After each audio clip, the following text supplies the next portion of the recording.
Guys, sudah nampak jelas kan? Sekarang ini situasinya deadlock atau jalan buntu untuk kasus ijazah Jokowi di Polda Metro Jaya. Mau maju ke persidangan, berkasnya sulit untuk P21. Sehingga kasus ini mengambang. Padahal usia kasus ini dari sejak Jokowi melaporkan ke Polda Metro Jaya per hari ini sudah sekitar setahun. Ya, tidak terbayang energi bangsa yang sudah terkuras untuk kasus ini. Anggaran, waktu, belum juga risiko sosial terjadinya pembelahan di antara anak-anak bangsa hanya untuk selembar ijazah. Tetapi yang bersangkutan memang sudah berkeras hati, tidak mau menunjukkan ijazahnya.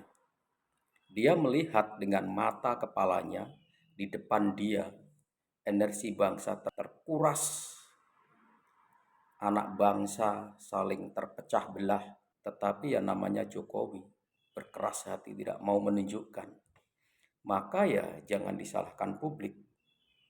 Kalau semakin yakin bahwa ijazah Jokowi memang palsu, minimal pasti bermasalah. Kan logika sederhananya gampang banget. Kalau tidak bermasalah, untuk apa dia tetap sembunyikan itu, tidak mau menunjukkan kepada publik. Dari sejak awal dia menjadi pejabat publik, bahkan sejak dari mendaftar ke KPU Surakarta, ijazah asli itu tidak pernah ditunjukkan loh. Sampai dengan dia mendaftar sebagai presiden. Itu terkuak, terbongkar ketika sidang KIP. Penggugatnya adalah Bon Jovi dan Dr. Buna Tuasilalahi untuk kasus yang berdiri sendiri. Jadi Dr. Buna Tua mengajukan gugatan sendiri, demikian juga Bon Jovi. Di dua sidang ini sama-sama terbongkar. Belum pernah Jokowi itu melakukan menyandingkan ijazah asli dan ijazah palsunya. Dan ini besok juga akan menjadi bukti proses yang bisa dibongkar lebih jauh lagi. Oke guys, apa yang harus dikerjakan setelah kasus pelaporan ijazah Jokowi ini deadlock atau jalan buntu di Polda Metro Jaya? Yang jelas, Jokowi sekarang lagi menikmati karena dengan jalan buntu ini dia untuk sementara terbebas dari keharusan menunjukkan ijazah itu kepada publik. Justru dengan jalan buntu ini dia terselamatkan. Sekalipun jalan buntu ini menjadikan dia gagal melampiaskan dendam kesumatnya untuk memenjarakan Roy Suryo, Dr. Tifa, Rustam Effendi, Rizal Fadilah, dan Kurniatri Royani. 5 orang musuh bebuyutan yang tersisa dalam kasus ijazah Jokowi.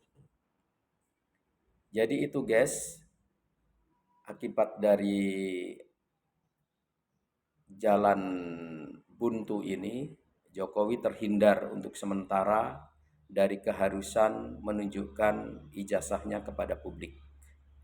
Terus apa yang bisa dilakukan setelah ini? Jangan lupa guys, perjuangan yang dilakukan oleh Bonatua Silalahi dan Bon Jovi masih terus berproses.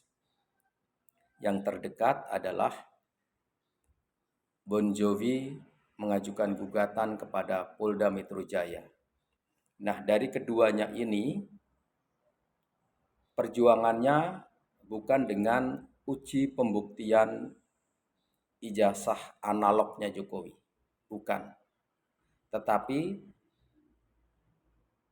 mereka berdua starting point-nya adalah dari proses administrasinya. Jadi bagaimana menguak dokumen administrasi dari sejak Jokowi mendaftarkan diri sebagai calon wali kota Surakarta. Demikian juga dokumen administrasi Jokowi ketika mendaftarkan sebagai gubernur DKI Jakarta. Dan tentu saja dokumen administrasi ketika Jokowi mendaftarkan diri 2 kali di Pilpres. Apa yang dilakukan oleh Bon Jovi dan Dr. Bunatua Silalahi bisa diharapkan nanti menguak beberapa cacat administrasi yang terjadi, beberapa maladministrasi yang terjadi. Sebagian sudah terkuak dari sidang KIP yang sudah berlangsung. Misalnya itu tadi saya sampaikan, ternyata belum pernah Jokowi ini menunjukkan ijazah aslinya. Bisa nanti juga ditelusuri lebih dalam lagi. Bagaimana proses Jokowi itu melakukan legalisir ijazahnya. Sebagai sampling, katakan ketika dia melakukan legalisir di Fakultas Kehutanan Universitas Gadjah Mada untuk ijazah S1-nya. Sebagai sampel, kan bisa nanti ditelusuri. Kalau normalnya saat kita melakukan legalisir ijazah itu kan kita bawa ijazah aslinya, kemudian kita memfotokopi ijazah asli itu, dan fotokopi itu yang dimintakan legalisir kepada fakultas dengan distempel, kemudian ditandatangani oleh pejabat yang otoritatif di situ. Itu bisa ditelusuri terhadap kasusnya Jokowi. Apakah benar waktu legalisir itu dilakukan sesuai dengan prosedur yang benar, sesuai dengan aturan yang berlaku pada saat itu? Atau terjadi hal lain yang itu mengarah kepada maladministrasi. Misalnya tidak menunjukkan ijazah aslinya. Misalnya ya sebagai contoh, ternyata tanda tangannya bukan tanda tangan basah. Atau misalnya terjadi pemalsuan di situ. Atau contoh-contoh cacat atau maladministrasi yang terjadi. Nah, dari sini guys, artinya perjuangan menguak misteri ijazah Jokowi tidak berhenti hanya karena kasus pelaporan di Polda Metro ini jalan buntu. Mungkin memang sebaiknya karena jalan buntu, daripada membuang anggaran dan waktu, kasus yang di Polda Metro Jaya dihentikan. Sehingga status tersangka untuk Roy Suryo dan kawan-kawan menjadi hilang, menjadi batal. Namun kasus yang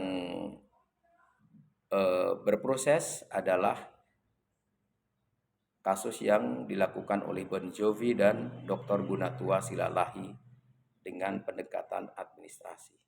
Jadi tetap saja ada harapan bagi kita, publik Indonesia, yang menginginkan misteri ijazah Jokowi ini terbongkar, terkuak, terbuka secara benar, sehingga pada ujungnya publik mendapatkan haknya untuk tahu tentang ijazah mantan pejabat publiknya. Ini bukan sesuatu yang remeh guys, ini sesuatu yang penting untuk pembelajaran kita, agar generasi ini, generasi yang sudah melakukan kesalahan terhadap ijazah Jokowi ini, bisa menyelesaikan masalahnya sehingga tidak menjadi beban warisan generasi mendatang.